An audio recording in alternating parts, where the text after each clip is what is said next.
Here we are to demonstrate the Eternal Light Company ETL 903F PAR 64. This is the flat LED PAR 64 light. We're going to go ahead and just show the size comparison by putting a regular PAR 64 next to this.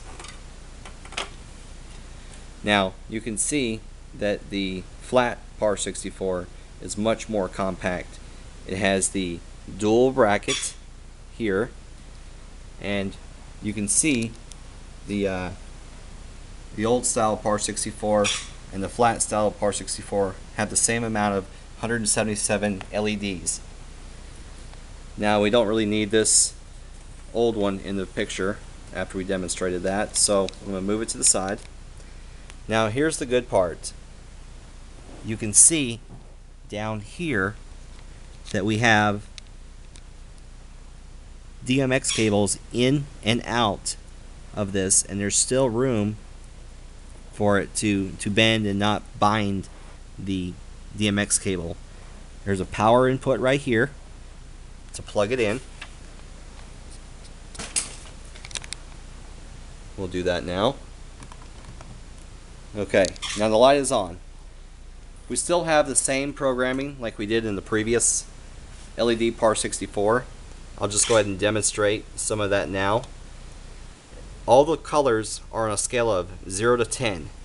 Right now this is a representative of an R, which is for red. By hitting this enter button, we can go to this digit, which is representing a G for green, and this one for a B for blue. Well, you notice that they're all on 10. I'll go through them again. So there's red on 10, green on 10, and blue on 10. If I adjust the blue and remove it down to 0, now there's no blue in the light. The lights are on in this room, and it's daylight, so it's kind of hard to demonstrate the full brightness here, but you know that these PAR cans are very bright. And then if I adjust the red out, now we have just green. You can see that the light shoots very, very high as an uplight, and there's a wide beam angle in this light, so you get a lot of color. One of the other things I want to show you is you can mix the colors. So let's say you wanted to use the color pink. We're going to put red on 10, green on 1, and blue on 1. Now you've got a nice soft pink color, and these will go very, very high in big ballrooms. They're very bright. Now some of the other features is you can do DMX addressing, you can strobe or flash. With the flash, by hitting enter, you can then control the speed of the flash on a 0 to 10. So we go all the way back up to 10, it'll be the fastest. Now after flash, we have sound. There are two different sound modes. You got sound in white, and then you got sound in color. Right now we're in sound white. Now if I switch this up to sound 2, now you've got sound in different colors. So that's a cool feature if you want to use that. We've got the chase mode. By hitting enter, you can also control the speed that it chases these different colors.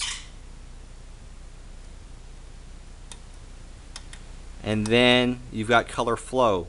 By hitting enter, you can change the speed that it will flow. Right now it's on level 10, so you'll see it slowly fade between the colors, and if you put it on 1, the slowest setting, you'll notice that you can barely tell as the colors change.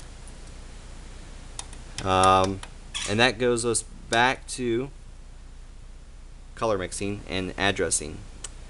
I want to show you the back of the light here. You've got your DMX input and then your power input right here. It's a very thin light. It's only about 2 inches thick, and these will stack in a very, very small space and still be an uplight. Thank you for reviewing this video. and we will hope to hear from you soon.